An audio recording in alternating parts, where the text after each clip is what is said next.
પરમપિતા પરમાત્માનું નિજ નામ ઓમ 3 વાર ઊંડો શ્વાસ લઈ ઓમકાર ધ્વનિ કરીએ.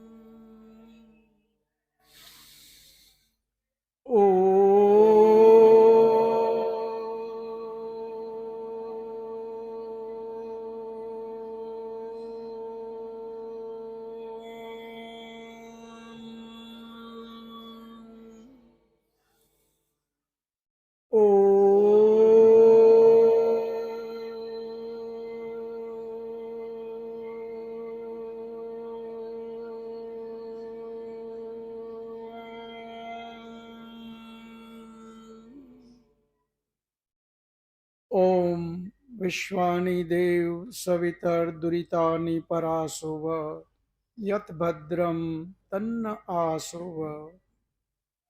હે પરમ કૃપાળુ પરમાત્મા, હે દયાળુ, તું એવી કૃપા કર મારી અંદર રહેલા દુર્ગુણ દુર્વ્યસન એ બધા જ મારાથી કોશો દૂર થઈ જાય અને જેનાથી મારું કલ્યાણ થાય, જેનાથી મારી આત્મિક ઉન્નતિ થાય એવા સદગુણોથી તું મને ભરી દે. સૃષ્ટિ સંવત 1,96,53,126 વર્ષ, વિક્રમ સંવત 2082, ફાગણ સુદ પાંચમ, દિનાંક 22/2/2026 રવિવાર. વૈદિક મહાસભા દ્વારા વેદ અધ્યયનની આ 76મી કક્ષામાં આપ સૌ વેદ જ્ઞાન પીપાસુ ભાઈઓ તથા બહેનોનું હાર્દિક સ્વાગત છે. આપણે 75 કક્ષા પૂર્ણ કરી. આજે આ 76મી કક્ષા છે. વેદ સિદ્ધાંતો આપણે ધીમે ધીમે સમજતા 75 કક્ષાને પૂર્ણ કરી. આજે વાત ઓછી કરીશ અને તમારા પ્રશ્નોને લઈશ વધારે, કારણ કે હવે વૈદિક સિદ્ધાંતો મોટા ભાગના આપણે સમજી લીધા છે.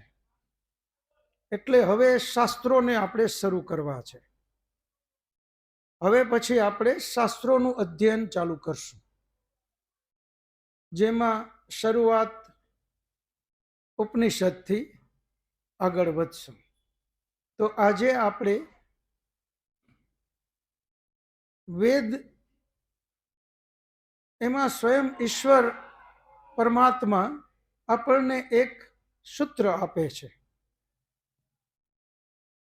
અને એ સૂત્ર ને સામે રાખી અનેક સંપ્રદાયોએ એનો ઉપયોગ અથવા તો દુરુપયોગ કર્યો. આજે આપણે પૂરા વિશ્વમાં જોઈએ તો પૂરા વિશ્વની અંદરમાં એક વસ્તુ નક્કી છે, બધાને પોતપોતાના સંપ્રદાયોને પૂરા વિશ્વમાં વ્યાપક બનાવવો છે. મુસલમાન એમ કે આખી દુનિયાને શરિયત કાનૂન માનતા કરી દો. કોઈ બૌદ્ધિઝમ વાળા એમ કે ભાઈ આપણે તો આખી દુનિયામાં બૌદ્ધિઝમ ફેલાવી દો. ક્રિશ્ચન એમ કે ભાઈ દુનિયા આખીમાં પાદરીઓને મોકલો ને આખી દુનિયાને ક્રિશ્ચન બનાવી દો. આ બધાના મૂળમાં મને એમ લાગે છે એ લોકોએ જાણતા અજાણતા ઋગ્વેદનું એક સૂત્ર છે, કૃણવંતો વિશ્વમ આર્યમ. એ સૂત્રનો અર્થ જ એ થાય, પરમાત્માએ જ આદેશ દીધો કે પૂરા વિશ્વને આર્ય બનાવો. એટલે કુરાન વાળાએ એક અલગ સૂત્ર આપ્યું. અમારા અલ્લાહે કીધું કે પૂરા વિશ્વને મુસલમાન બનાવો. તો બૌદ્ધિઝમ વાળા એમ કે, ક્રિશ્ચન વાળા એમ કે. તો આજે એક પાયાનો આજે આપણે ફરક સમજવો છે. આ સૂત્રોનો ફરક શું? વેદની અંદરમાં પરમાત્મા એમ કે પૂરા વિશ્વને આર્ય બનાવો. આ બધા અલગ અલગ પોતપોતાની રીતે કહે અને બધા પાછા રાજી થાય. આ તો ઉપલા લેવલના સંપ્રદાયોની વાત કરી, પણ પેટા સંપ્રદાયોમાં પણ આ જ વસ્તુ છે. એક સંપ્રદાય વાળો, પેટા વાળો એમ કહે કે આજે મોટા ભાગનાઓને આ બનાવી દેવા છે, આપણે આપણા આ સંપ્રદાયમાં લઈ લેવા છે.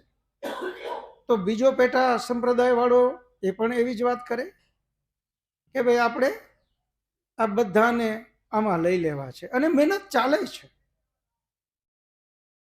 અમુક લોકો મહદઅંશે સફળ પણ થાય છે એમાં. તો એનો મૂળભૂત જે ફરક છે, આપણે બધા વેદ અધ્યયન કરનારા છે, ઉપનિષદ અધ્યયન કરનારા છે. આપણે લોકો દરેક વાતમાં ખૂબ ચિંતન મનન અધ્યયન કરી અને પછી જ દરેક વાતને સ્વીકારવા વાળા છે. તો આજનો મેઇન વિષય આપણો આ છે કે આમાં સાચું શું. હવે વાત આવે એક રાષ્ટ્રની.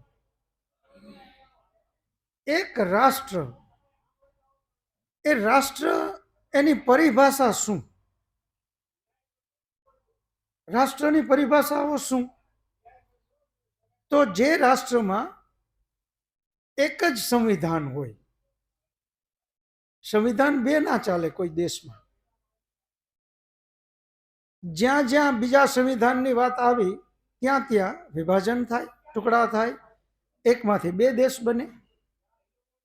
રાષ્ટ્રનો મતલબ જ એ છે એક સંવિધાન, એક ભાષા, એક સંસ્કૃતિ, એક માન્યતાઓ, એક જ પ્રકારના મહાનુભાવોને જે માનવાનું છે એ પણ એક જ પ્રકારના. આમ જ્યાં સંપૂર્ણ એકતા છે એ રાષ્ટ્ર એક રાષ્ટ્ર કહી શકાય. હવે આપણે લોકો ભૂલ ક્યાં કરી બેઠા, એવા એવા ગલત બહુ સારા લાગે સૂત્રો, પરંતુ એ સૂત્રોનું દૂરગામી પરિણામ એટલું ભયાનક આવ્યું કે આપણે લોકો મુશ્કેલીમાં મુકાણા. એમાંનું એક સૂત્ર છે અનેકતામાં એકતા. વસુધૈવ કુટુંબકમ શબ્દોને સૂત્રો બહુ મહાન છે, પરંતુ એનો જે રીતે અર્થ કરવામાં આવ્યો એ અર્થ આપણને નુકસાન કરી ગયો. અનેકતામાં એકતા કઈ રીતે શક્ય છે?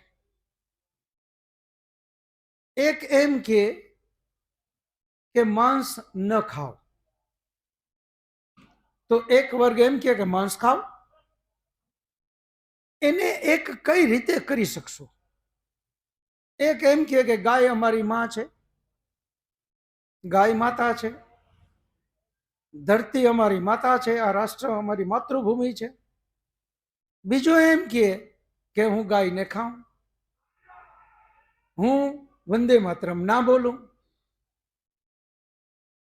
અનેકતામાં એકતા આ સૂત્રએ આપણને બહુ ભયાનક નુકસાની કરી.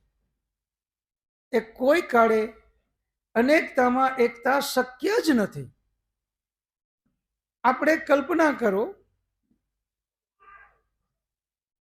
આપણી બાજુમાં જ એવો પરિવાર આવે કે જે લોકો આવું જેમ તેમ ખાય છે, જેમ તેમ પીએ છે, જે રીતે આપણે અકળાઈ જશું, નહીં રહી શકીએ. એકતા સંભવ જ નથી. એ જ રીતે આપણે ભાષામાં આપણે બધા જ જાણીએ. તમે જોજો, ક્યાંય પણ દૂર જઈએ, વિદેશમાં કે ગમે ત્યાં, આઉટ સ્ટેટમાં કે, આપણી ભાષા વાળો જ્યારે કોઈ મળશે એટલે તરત જ આપણી આત્મીયતા એમના પ્રત્યે વધી જશે. ગુજરાતી તો એમના પ્રત્યે આપણી આત્મીયતા ખૂબ વધી જશે. જ્યારે બીજી ભાષા છે, એ ગમે એટલા સજ્જન હોય તો પણ ગુજરાતી ભાષા વાળા મળે એના જેટલા નજીક આપણે એની સાથે નહીં જઈ શકીએ. અને જઈ શકશું તો પણ ખૂબ સમય પછી, ઘણા વર્ષો એની સાથે નજીક આવતા આવતા આવતા આવતા આવતા બધું જ આપણે એનું જાણી લેશું. પછી એ આપણી નજીક એટલા આવશે અને આપણે એના નજીક ખૂબ જઈ શકશું. તો જ્યાં પહેરવેશ, ભાષા, સંસ્કૃતિ, માન્યતાઓ, તહેવારો, ખાનપાન બધું જ એક હોય, ત્યાં જ માત્ર એકતા હોઈ શકે. આજે આપણે બધા જ જાણીએ છીએ, લગભગ આ 76મી કક્ષામાં 10 કક્ષા એવી લગભગ આવી હશે કે જ્યારે આપણે ટ્રમ્પને યાદ કર્યા હશે. ટ્રમ્પ આજે દુનિયાનો જમાદાર છે, મહાસત્તા છે. મહાસત્તા છે એટલા માટે એમણે શું કર્યું? આખી દુનિયાને પરેશાન. જ્યાંથી લેવાય ત્યાંથી લઈ લ્યો, જ્યાંથી લેવાય ત્યાંથી લઈ લ્યો. અને એણે પણ આ સૂત્ર આપ્યું કે પૂરા વિશ્વને કબજો કરો. સૂત્ર બહુ ફરક નથી. કૃણવંતો વિશ્વમાં આર્યમ. એક બાજુ પરમાત્મા એમ કહે કે પૂરા વિશ્વને આર્ય બનાવી દો, તો ટ્રમ્પ એમ કહે કે પૂરા વિશ્વને અમેરિકન બનાવી દો, અમેરિકાના અંડરમાં લઈ લ્યો. પૂરું વિશ્વ આપણી અંદરમાં હોવું જોઈએ. આજે આપણે આ ભેદ સમજવો છે. પરમાત્માએ પૂરા વિશ્વને આર્ય બનાવવાનું જે વાત કરી, અને આ ત્યારે જે મુસ્લિમ એમ કે હું પૂરા વિશ્વને મુસલમાન બનાવું, શક્તિશાળી દેશો એમ કે અમે અમારે અંડરમાં લઈ લઈએ, વિશ્વ વિજેતા થવા માટે એ બધા નીકળી પડ્યા હતા. એમાં અને આપણા ચક્રવર્તી રાજામાં શું ફરક? આ ભેદને આજે આપણે બરાબર સમજીએ. મુસલમાન એમ કે શરિયા કાનૂન પૂરા વિશ્વમાં લગાવો, એની પાછળ એ લોકોના સિદ્ધાંતો શું? તો એ સિદ્ધાંતો મૂળ છે કે જે એક અલ્લાહને માનતો હોય, પૂજા પદ્ધતિમાં 5 ટાઈમ નમાઝ પડતો હોય, એના પ્રમાણે એ જે એમાં લખ્યું છે કે ભાઈ માંસ ખાવ તો માંસ ખાતો હોય, એમાં ક્યાંય માણસાઈની વાત નથી. જે અલ્લાહને નથી માનતો, ગમે એટલો સજ્જન હોય, એને મારી નાખો. આવી વાતો લઈ અને એ નીકળી પડ્યા. ભલે ગમે તેટલી સારી વાત કરીએ આપણે કે નહીં, આવું તો ક્યાંય લખેલું જ નથી. જો એવું લખેલું જ ન હોય તો ઇતિહાસ સાક્ષી છે, ઔરંગઝેબે જે મુસલમાન ધર્મને નહોતા માનતા એ બધાનું કત્લે આમ કરી નાખ્યું. લાખોની સંખ્યામાં એને મારી નાખ્યા. આ વિચાર એને આવ્યો ક્યાંથી? એને આ વિચારની પ્રેરણા દેનારું કોણ? તો એના મૂળમાં જાવ તો એના ધર્મ ગ્રંથો, એના ધર્મ, અને પરિણામે આ દેશમાં અને વિશ્વમાં જેટલા યુદ્ધ થયા એમાં મુખ્ય જો કોઈ કારણ હોય તો એ મુખ્ય કારણ જ ધર્મ આવ્યો. ધર્મના શબ્દના નામે લડ્યા છે. ધર્મના નામે અસંખ્ય નિર્દોષ લોકોને માર્યા છે. જ્યારે આપણો વેદ કહે છે કૃણવંતો વિશ્વ આર્યમ, આ સૂત્રને બરાબર સમજીએ. આર્યની પરિભાષા જ એ કરી વેદમાં કે જે જીવનમાં આચરણમાં, જેના જીવનના આચરણમાં હોય એવું કે જે બધાને મદદરૂપ થતો હોય, બીજાને પોતાની અંદરમાં જે કાંઈ યથાશક્તિ છે એ બધી જ શક્તિ દ્વારા બીજાને સુખ દેતો હોય, કોઈ દિવસ કોઈની હિંસા ન કરતો હોય, કોઈ દિવસ કોઈની દ્વેષ ન કરતો હોય, ઈર્ષા ન કરતો હોય. યસ્તુ શર્માણી ભૂતાની આત્મનેવ અનુપશ્યતિ, મારી અંદર જે આત્મા બેઠો છે એ જ આત્મા તમામ શરીરની અંદર બેઠો છે. હું કોઈ દિવસ કોઈને નુકસાન ન પહોંચાડું. હું જીવનની અંદરમાં પ્રેમ આપું, બધાને એવું જીવન જીવવાની પ્રેરણા આપે. આર્યનો મતલબ જ એ છે કે જે જીવનની અંદરમાં બીજાને ખૂબ ઉપયોગી થાય, પ્રેમ આપે, લાગણી આપે, બીજાને મદદરૂપ થાય, કોઈને દુઃખ છે તો એમાં ભાગીદાર બને, ક્યાંય પણ કોઈને તકલીફદાયી ન થાય, એનું નામ આર્ય. બધાને પોતાના જેવા સમજે. મારી અંદર આત્મા બેઠો છે, મને જે ગમે છે એ જ બધાને ગમે છે. હું જે નથી ઈચ્છતો એ હું કોઈ નથી ઈચ્છતું. મને કોઈ લૂંટે નહીં તો બધા એમ જ કહે છે કે મને કોઈ લૂંટે નહીં. મારી હારે કોઈ છેતરપિંડી ન કરે તો બધા એમ જ કહે છે કે મારી સાથે કોઈ છેતરપિંડી ન કરે. મને કોઈ હેરાન ન કરે, મને કોઈ લૂંટે નહીં, મને કોઈ સજા ગલત નિર્દોષતામાં મને કોઈ સજા ન આપે, યાની અત્યાચાર મારી સાથે ન કરે, આ બધું જ બીજા પણ ઈચ્છે છે. એમ જેનું જીવન છે એનું નામ છે આર્ય. પરમાત્માએ આ વસ્તુનો આદેશ આપ્યો વેદમાં કે તું વિશ્વને એવી રીતે બનાવ કે જ્યાં બિલકુલ હિંસા હોય જ નહીં. પૂરું વિશ્વ લાગણીના તાંતણેથી જોડાય, અને એ લાગણીનો તાંતણો માત્ર ધર્મ જ આપી શકે. જો વિશ્વની અંદરમાં છેક સૃષ્ટિની શરૂઆતથી 5000 વર્ષ પૂર્વે સુધી વેદનું શાસન કૃણવંતો વિશ્વમ, પૂરો વિશ્વ આર્ય હતું, ત્યારે પૂરો વિશ્વ સુખી હતું.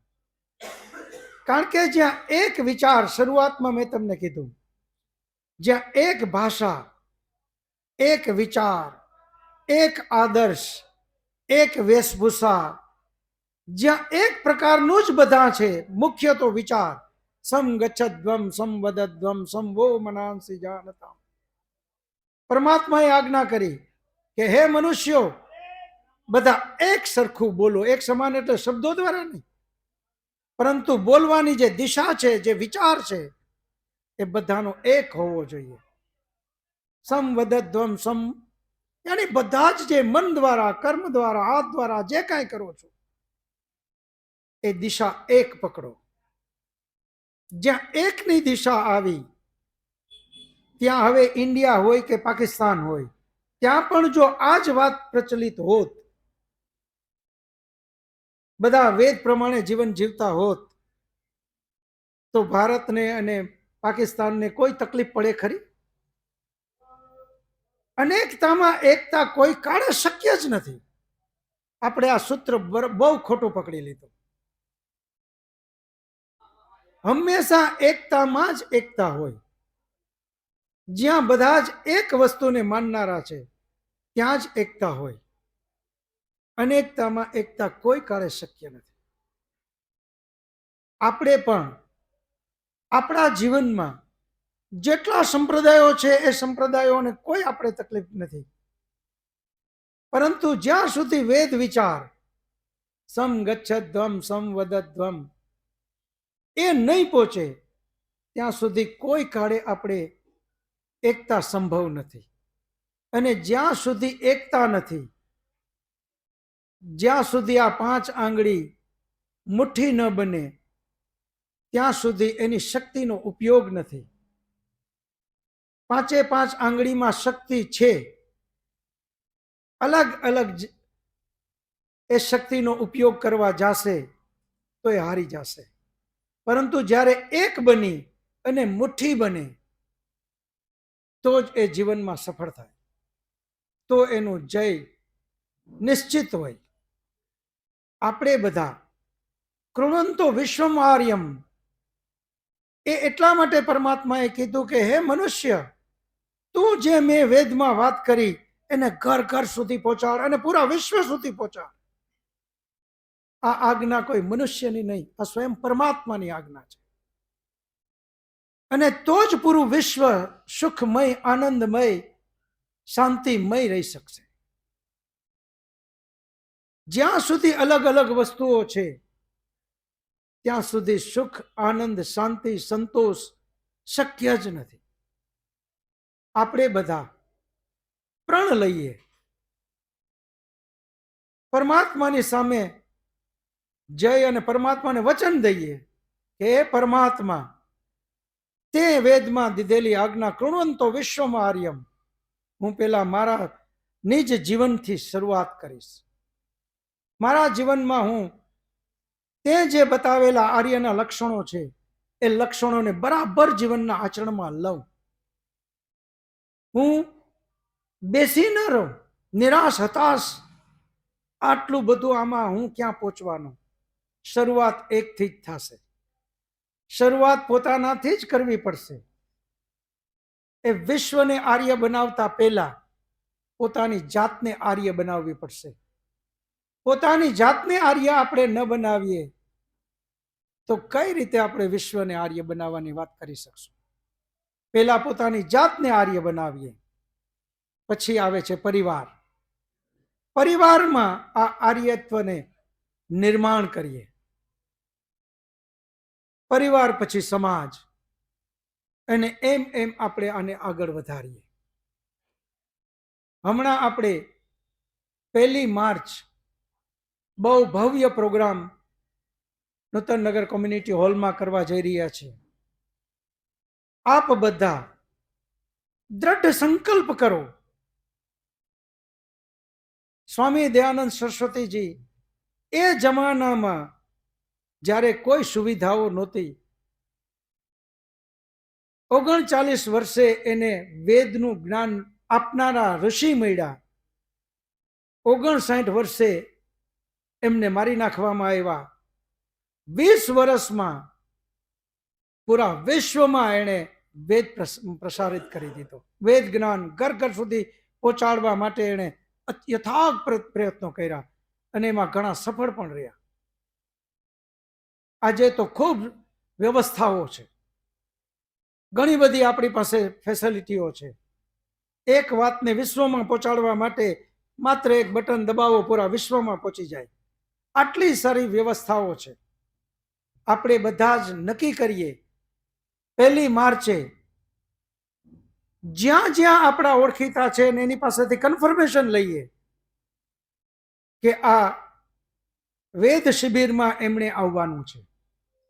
એની કન્ફર્મેશન લઈ અને પછી આપણે તમે બધા જાણ કરો.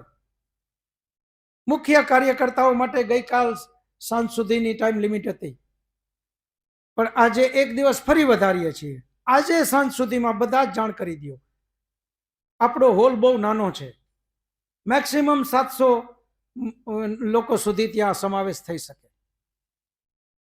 આપણે બધા જ પ્રયત્ન કરીએ કે જે ખૂબ આ વિચારધારામાં આવી શકે એમ છે એ લોકોને બધાને નિમંત્રણ આપીએ.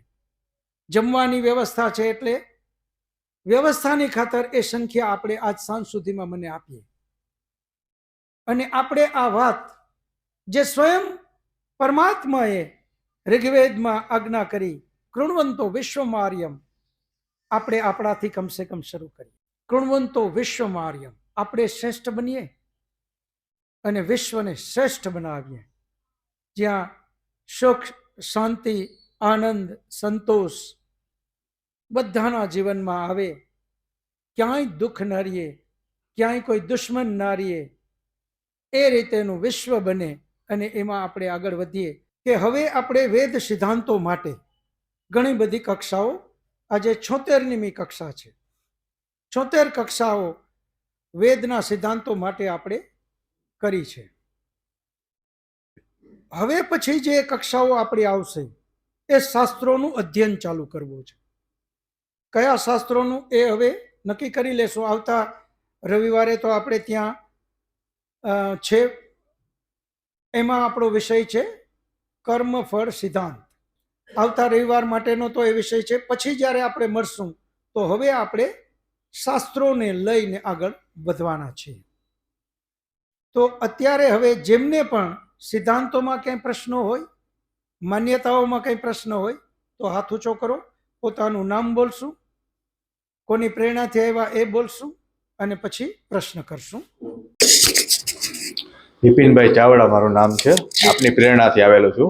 મારો એવો પ્રશ્ન છે કે જે આત્માઓને મોક્ષ ન મળેલો હોય અને એ પરસ્પર જ્યાં સુધી નવો જન્મ ન મળે ત્યાં સુધી એનો પરસ્પર વાતચીત કરી શકે કે નહીં. અને મૃત્યુ મીમાંસામાં મેં વાંચેલું એવું છે કે જે આત્માને મોક્ષ મળેલો છે એ પરસ્પર વાતચીત કરી શકે. એમાં શું સત્ય છે? બિપિનભાઈનો પ્રશ્ન એ છે કે જે આત્માને મોક્ષ નથી મળ્યો એ આત્માઓ મૃત્યુ પછી એકબીજા સાથે વાત કરી શકે?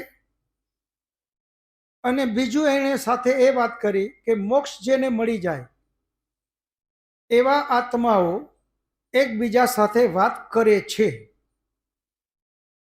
હવે આ બે વાતમાં આપણે અલગ અલગ સમજવું પડશે. પહેલું તો તમે જેમ વાત કરી એમ મૃત્યુ પછી આત્માઓ વાત કરે કે નહીં એની આપણે વાત સમજી લઈએ.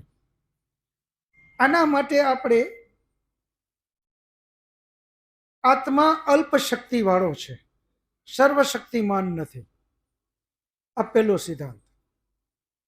અને પરિણામે આત્મા પોતાની રીતે કાંઈ જ કરી શકતો નથી સાધન વગર. એને કંઈ પણ કરવું છે તો સાધન જોશે. ઉદાહરણ તરીકે એક કાન વગર, જેના કાન ખરાબ થઈ ગયા છે, બેરા થઈ ગયા, હવે એ સાંભળી નથી શકતો. અંદર આત્મા તો બેઠો છે પણ કાન રૂપી એનું જે સાધન છે એ બગડ્યું એટલે હવે એ સાંભળી શકતો નથી. એવી જ રીતે સુરદાસજી, ઘણા આંખ ખરાબ થઈ ગઈ, હવે જોઈ નથી શકતા, કારણ કે આત્માને જોવા માટે આંખ રૂપી સાધન જરૂરી છે. આત્માને સાંભળવા માટે કાન રૂપી સાધન જરૂરી છે. આત્માને સુગંધ લેવા માટે નાક રૂપી સાધન જરૂરી છે. ટેસ્ટ લેવા માટે જીવા જરૂરી છે. સ્પર્શ માટે ચામડી જરૂરી છે. એના વગર એ કાંઈ કરી શકતો નથી. વિચાર કરવા માટે ચેતાતંત્ર, મગજ, આ બધું જરૂરી છે. હવે એને આપણે વધારે સમજવા માટે એક ઉદાહરણ લ્યો. એક કોઈ કારણોસર કોમામાં વહી ગયેલો વ્યક્તિ એ હોસ્પિટલમાં આઈસીયુમાં અંદર છે, કોમામાં છે. એના પત્ની બાજુમાં જાય અને કહે કે હે પતિદેવ, હું તમારા પત્ની, તો એ એને ઓળખશે કે વાત કરશે કે જવાબ આપશે? નહીં આપે, કારણ કે જે અંદર આત્મા બેઠો જ છે એની અંદર પણ, પરંતુ એને જે ઓળખવા માટેની ચેતાતંત્ર છે એ એનું ખરાબ છે. આંખ એ ખુલ્લી છે, આંખ ખુલ્લી છે, જાણે આપણે એમ લાગે કે આપણી સામે જ જોવે છે, પરંતુ આંખે કામ કરતી નથી. એનો ભાઈ આવે, માતા પિતા આવે, પત્ની આવે, મિત્રો આવે, દીકરો દીકરી આવે, કોઈ પણ આવે, આત્મા અંદર હોવા છતાં એનું સાધન બગડી ગયું એટલે એ કાંઈ કરી શકતો નથી. હવે વિચાર કરો, જ્યારે આ આત્મા આ શરીરને છોડે છે ત્યારે એક પણ સાધન એ સાથે લઈ જાય છે? તો કે નહીં, એક પણ સાધન એ સાથે લઈ જતો નથી. નંબર 2, એક તો સાધન લઈ જતો નથી એટલે એને ખબર પડે નહીં કે મારું ઘર કોણ, કયું, મારા મિત્રો કોણ, મારા માતા પિતા કોણ, મારી પત્ની કોણ, ભાઈ કોણ, કારણ કે એ ઓળખવા માટે એને સાધન જોશે. આ એક. બીજું, ગીતા અને વેદનો મહાન સિદ્ધાંત કે હે જીવાત્મા, તું જેવા કર્મ કરીશ ફળ એવું હું તને આપીશ. અને ફળ 3 રીતે: જાતિ, આયુ અને ભોગ. જેવો આત્મા આ શરીર છોડે પછી જો એ પોતાની રીતે ક્યાંય ભટકી શકતો યાની ભ્રમણ કરી શકતો હોત અથવા વિચાર કરી શકતો હોત તો એ સારા ઘરમાં જન્મ લઈ લે. એ શું કામે જ્યાં ત્યાં ભટકે ભાઈ? કારણ કે એ એની રીતે જઈ શકે છે તો ખૂબ ધનાઢ્ય, ખૂબ જ્યાં સુખ સુવિધા છે એમના જ ગર્ભમાં વયો જાત અને ત્યાં એ મારામારી થાત. કારણ કે ત્યાં પાછો એકલો થોડો છે, ત્યાં તો કેટલાય વડિયા બીજા રેડી બેઠા છે જવા માટે. તો જે યુદ્ધ અહીંયા સામસામે થાય છે એ યુદ્ધ આત્માઓના થાત. ઓલો કે મારે જવું ને ઓલો કે મારે જવું છે. આવી રીતે કોઈ વસ્તુ શક્ય નથી. પરમાત્મા જ્યારે એ આત્માને આ શરીર છોડવાની અવસ્થા આવે ત્યારે એ એની રીતે છોડી શકતો નથી. ત્યારે પણ પરમાત્મા જ એને લઈ અને એના કર્મ પ્રમાણે બીજો જન્મ આપે છે. એની રીતે આત્મા આ શરીરે છોડી ન શકતો હોય તો બાકી તો બધી વાત ક્યાં કરવાની રહી?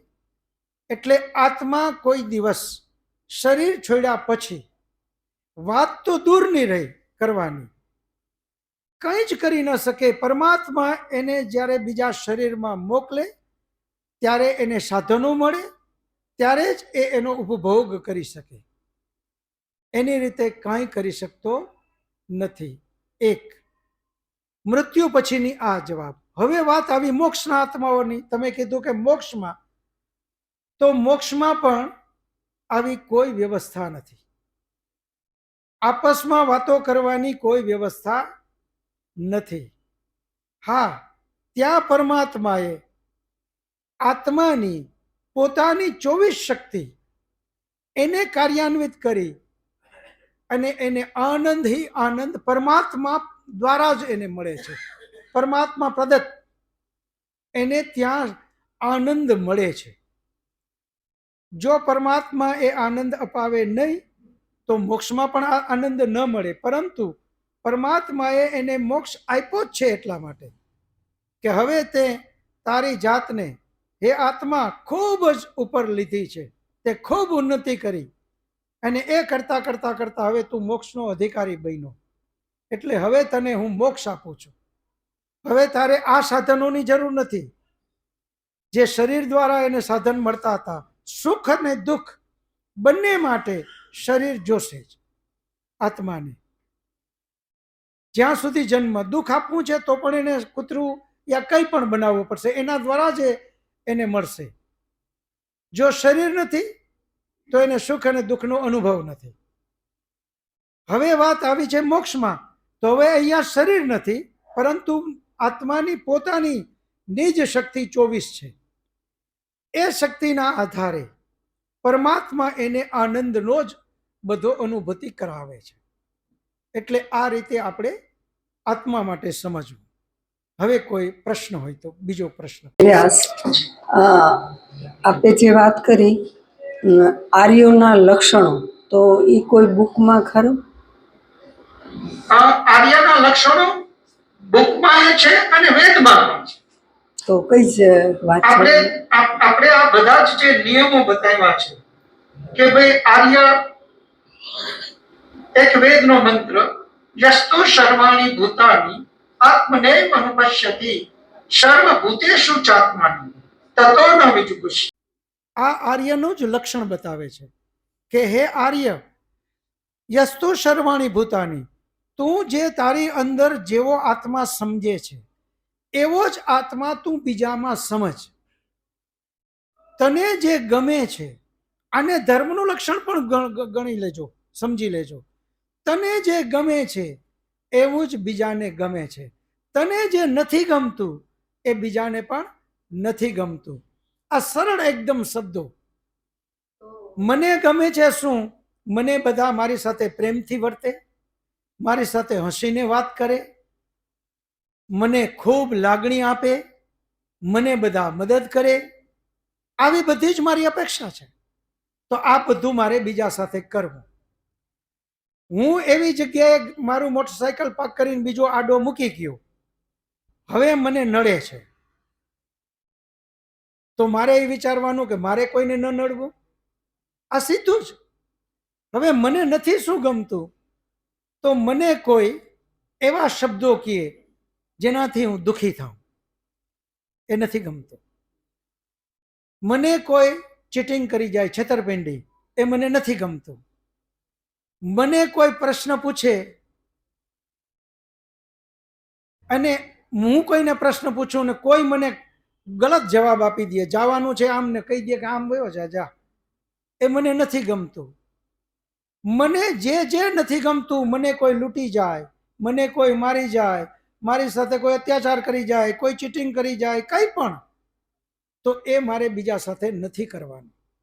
આ બધા જ વેદના મંત્રો છે. યસ્તુ સર્વાણી ભૂતાની આત્મનૈવ અનુપશ્યતે સર્વભૂતેષુ ચાત્માનમ. પછી પાછો શબ્દ વાપરો સર્વભૂતેષુ. માત્ર મનુષ્ય જ નહીં, જેટલા જીવાત્માઓ છે, જેટલા પ્રાણી, પક્ષી, કીટ, પતંગ, જળચર, થડચર, બધા જ, એમાં પણ તારા જેવો જ આત્મા રહેલો છે. એટલે હે મનુષ્ય, તું એના માટે પણ કરુણા રાખ. અને એના પછી બીજો મંત્ર આવ્યો. બેન 2 મિનિટ બેસી જાઓ, વાત પૂરી થાય પછી પાછા. એના પછી પાછું આગળનો મંત્ર આવ્યો, જેમ અહીંયા કીધું યસ્તુ સર્વાણી ભૂતાની આત્મનૈવ અનુપશ્યતિ. અનુપશ્યતિનો મતલબ જ એ છે ખાલી જાણકારી નહીં, જીવનના આચરણમાં. અનુપશ્યતિ એટલે જાણવું ખરું, પણ જાણવામાં આચરણમાં લે. ગુટખા ખાનારો જાણે છે કે આનાથી કેન્સર થાય, એ ખરી અનુપશ્યતિ શબ્દ ત્યાં નહીં લાગે. આચરણમાં લઈ લઈએ એ અનુપશ્યતિ. સર્વભૂતેષુ ચાત્માનમ તતો ન વિજુગુષતિ. પછી કીધું યસ્મિન સર્વાણી ભૂતાની આત્મનેવ ભૂત વિજાનત તત્ર કો મોહ કહ શોક એકત્વમ અનુપશ્યતિ.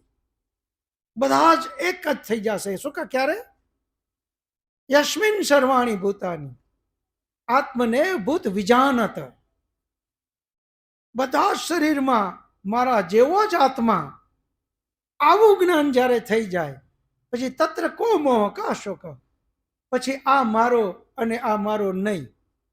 ક્યાં મોહ અને કેના માટે રાગ, દ્વેષ, શોક, ઈર્ષા? આ કોના માટે? તત્ર કો મોહ કા શોક એકત્વમ અનુપશ્યતિ. પૂરા બ્રહ્માંડમાં એકતા આવી જાય. આ જ છે આર્યના સિદ્ધાંતો. અને આટલા માટે જ પરમાત્માએ વેદમાં આજ્ઞા કરી કૃણવંતો વિશ્વમાં આર્ય. હવે કાંઈ હોય પ્રશ્ન તો એટલે જે આ મંત્ર બોલ્યા કે શ્લોક બોલ્યા, મંત્ર, તો એ શેમાં છે વાત? આ જે મંત્ર છે એ આપણા યજુર્વેદના 40મો અધ્યાય ખૂબ જ જીવનનો ઉપયોગી છે. એટલે જ આપણા ઋષિમુનિઓએ આ યજુર્વેદના 40મા અધ્યાયને જુદો કરી એનું નામ જ આપી દીધું ઈશાવાસ્ય ઉપનિષદ. એ ઈશાવાસ્ય ઉપનિષદ આપણા જીવનમાં ખૂબ ઉપયોગી છે. એ વાંચશો એટલે બધું જ એમાં તમને જવાબો મળશે. અને એ આપણી પાસે છે. જ્યારે પણ તમારે જોતી હોય બુક લઈ જાજો. બાકી બધું જ એમાં આવી જશે બેન. આ એક જ જવાબમાં બધું જ તમારા જવાબો આવી ગયા. આ એક ઉપનિષદ વાંચશો એટલે એમાં બધા જ આવી જાય. આ જ ધર્મના લક્ષણો, આના સિવાય કઈ ધર્મના લક્ષણો નથી. બેસો. મનુ મહારાજે, કોઈએ એને પ્રશ્ન પૂછ્યો કે ધર્મ કોને કહેવો, તો મનુસ્મૃતિમાં એમણે કીધું, ધૃતિ ક્ષમા દમોસ્તેયમ શોચ ઇન્દ્રિય નિગ્રહ ધીર વિદ્યા સત્યમો ક્રોધો દશકમ ધર્મ લક્ષણમ. એણે ક્યાંય એવું ન કીધું કે આવા કપડાં પહેરે, આવી જટા રાખે, આવી દાઢી રાખે, આવી મૂછું રાખે, આવા ટીલા ટપકા કરે, આવું કંઈ પણ. એણે આ જ વાત કરી કે જેના જીવનના આચરણમાં આ 10 લક્ષણ દેખાય ત્યાં ધર્મ સમજવો. જીવનના આચરણમાં જ લેવું પડશે. અને એ જ આ બધા ધૃતિ, ક્ષમા, દમ, અસ્તેય, શૌચ, ઇન્દ્રિય નિગ્રહ, ધૈર્ય, વિદ્યા, સત્ય અને અક્રોધ. સ્વામી દયાનંદ સરસ્વતીજીએ એક એમાં ઉમેરો કર્યો અને એ છે અહિંસા. એણે એકાદશમ ધર્મ લક્ષણમ એમ કીધું. સ્વામી મહર્ષિ દયાનંદે એણે એક અહિંસાનો ઉમેરો કર્યો. એમાં હકીકતમાં સત્યમાં અહિંસા એમાં નિહિત, એમાં બંને આવી જાય. પરંતુ સ્વામી દયાનંદ સરસ્વતીજીએ આપણા માટે એકદમ સહેલું કરવા એક લક્ષણ વધારે આપી દીધું કે ભાઈ હજી આ એક લક્ષણનો ઉમેરો કરી દો, અહિંસા. એકાદશમ ધર્મ લક્ષણ. એ રીતે જીવનના આચરણમાં. સિવાય કોઈને પ્રશ્ન હોય તો.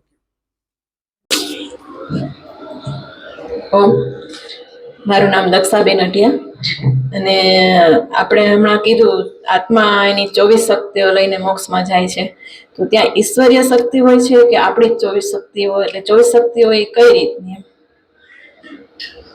દક્ષાબેનનો પ્રશ્ન ખૂબ સરસ છે. દક્ષાબેને એમ કીધું કે ભાઈ આત્માની પોતાની 24 શક્તિ, એનો મતલબ શું? ત્યાં પરમાત્મા એને 24 શક્તિ આપે છે કે આત્મા પોતાની 24 શક્તિ પોતાની છે?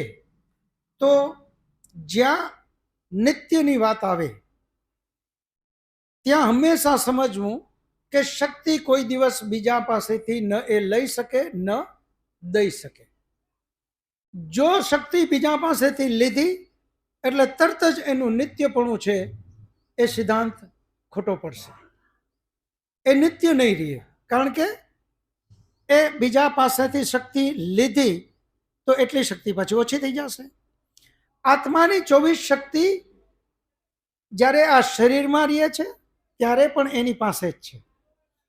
ફરક માત્ર એટલો છે કે અહીંયા એ 24 શક્તિ દ્વારા જોવે છે, સાંભળે છે, સૂંઘે છે, સ્પર્શે છે. એ 24 પોતાની શક્તિથી જ કરે છે. ફરક માત્ર એટલો છે કે એ શક્તિનો ઉપયોગ કરી આ ઇન્દ્રિયો અને ગોલક દ્વારા એને એના સુધી એનો ઉપયોગ લઈ શકે છે. 24 શક્તિ એની પોતાની છે, એ ક્યાંય બારેથી આવતી નથી. એ પોતાની 24 શક્તિ દ્વારા જ જોવે છે.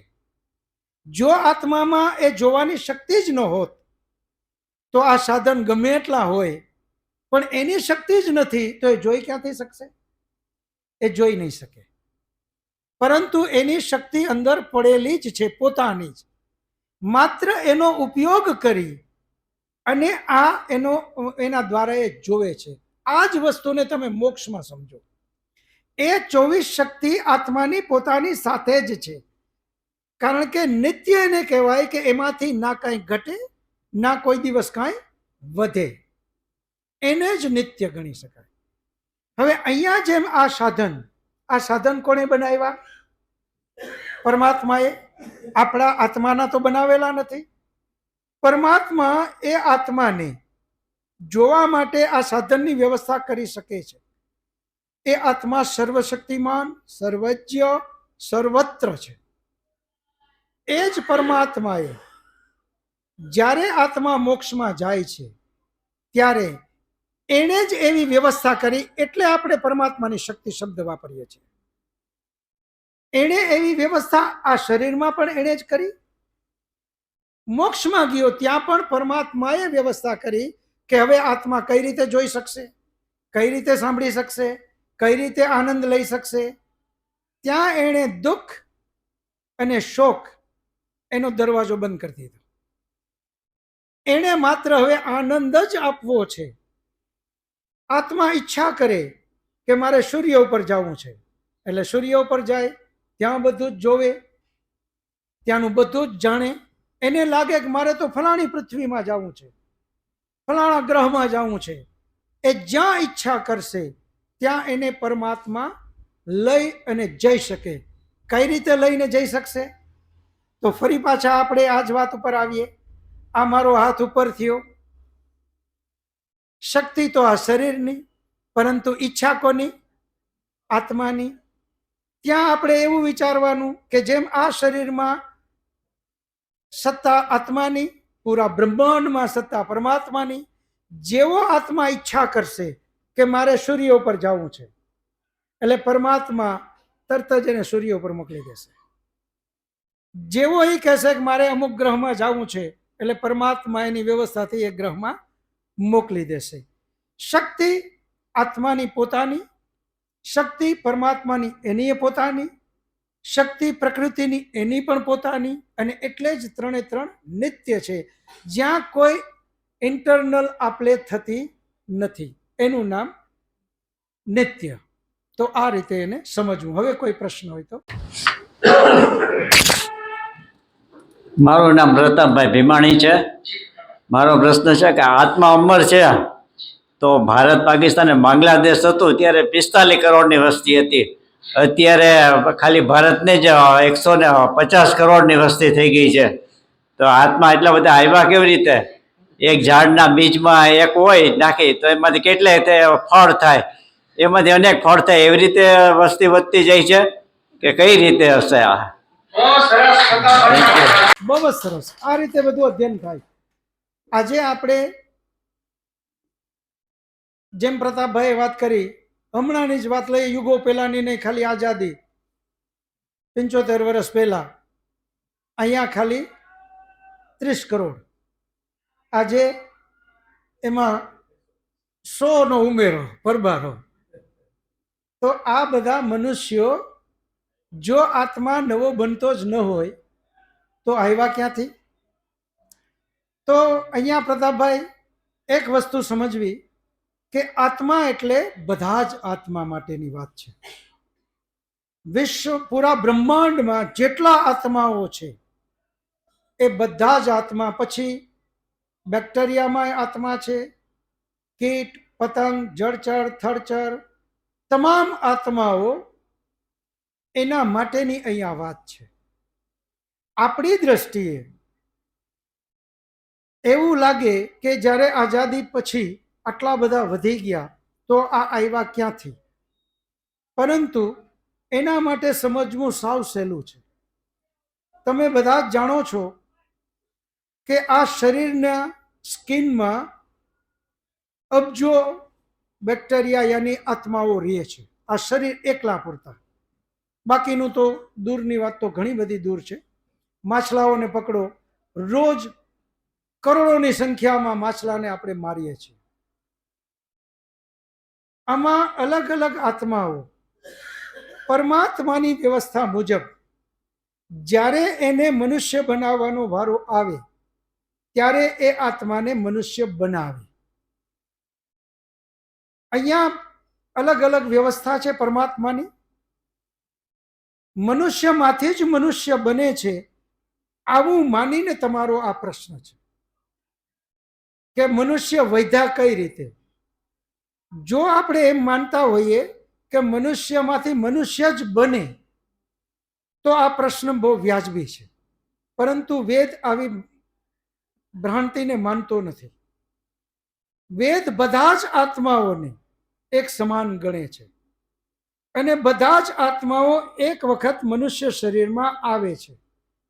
ત્યાં એના કર્મ પ્રમાણે એણે ખરાબ કર્મ કર્યા તો એને બીજે પશુ યોનિમાં યા કોઈ પણ બીજે જગ્યાએ મોકલે છે. મનુષ્યમાંથી જ મનુષ્ય બનતો નથી.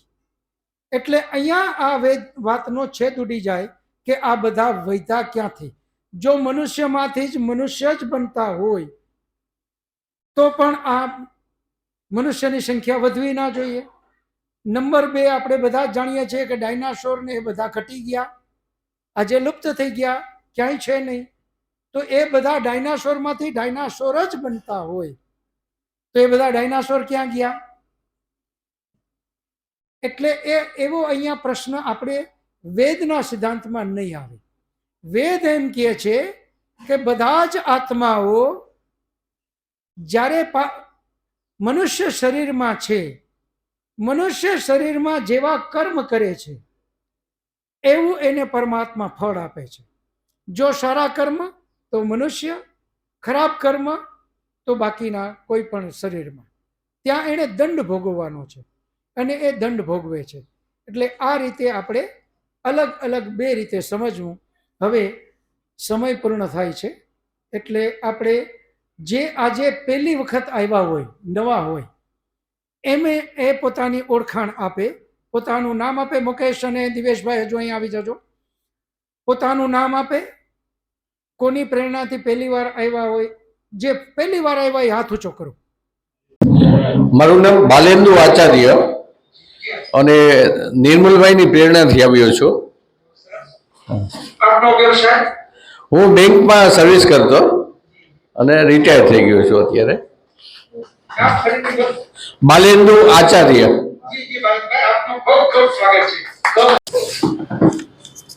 નમસ્કાર, મારું નામ ઈશ્વરભાઈ ભટ્ટ છે. હું હરેશભાઈ અઢિયાની પ્રેરણાથી આવ્યો છું અને હું 31 માર્ચે ઇન્કમટેક્સ ઓફિસર તરીકે નિવૃત્ત થયો છું. અને અગાઉ પણ આ રીતના કાર્યક્રમમાં હું આવેલો, યજ્ઞ વખતે ભાગ પણ લીધેલો અને આ વખતે અહીં આવીને અમને ખૂબ આનંદ થયો અને ફરીથી પણ આ રીતનો હું આવતો રહીશ એવી ઈચ્છા છે. પહેલાં તો ભગવાન આપને પ્રણામ કરું છું. મારું નામ અમૃતલાલ પ્રાગજીભાઈ પોપટ. હું રણછોડદાસજી બાપુના શિષ્ય છું અને મને અહીંયા પ્રેરણા આપનાર આ રાઘવ છે અને હું આપની પાસે મળી ગયો હતો એકવાર. હા, અને મેન અમારો રાઘવ.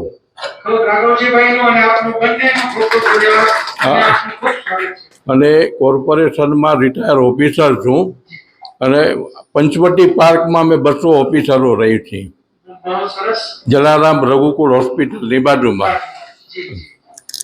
ભરતભાઈ પટેલ, જયંતિભાઈ ડોંગા થ્રુ આવ્યો છું.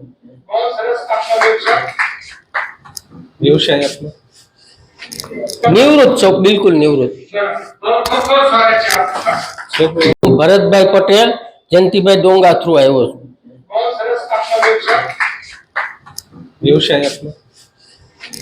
નિવૃત્ત છો, બિલકુલ નિવૃત્ત.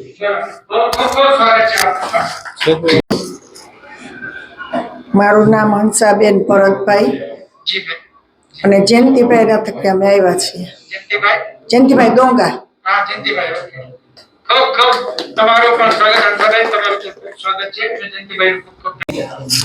મારું નામ પ્રફુલ્લચંદ્ર અમૃતલાલ હોરા, સાધુ વાસવાણી રોડ ઉપર રહું છું અને અમારા એક જૈન મુનિની પ્રેરણાથી અને વ્યાખ્યાન દરમિયાન ચર્ચા કરતા હોય છે એટલે સ્વામી દયાનંદ સરસ્વતીના થી પ્રેરણાથી આવ્યા છે. સિવાય કોઈ? તો હવે શાંતિ પાઠ. ઓમ ધ્યો શાંતિ અંતરિક્ષમ શાંતિ પૃથ્વી શાંતિરાપઃ શાંતિરૌષધય શાંતિ વનસ્પતયઃ શાંતિર્વિશ્વે દેવા શાંતિર્બ્રહ્મ શાંતિ સર્વં શાંતિ શાંતિરેવ શાંતિ સામા શાંતિરેધિ. ઓમ શાંતિ શાંતિ શાંતિ. સર્વેભ્યો નમઃ. સબકો સાદર નમસ્તે જી. બે હાથ જોડી બધા એકબીજાને નમસ્તે કરી લેશું. નમસ્તે નમસ્તે.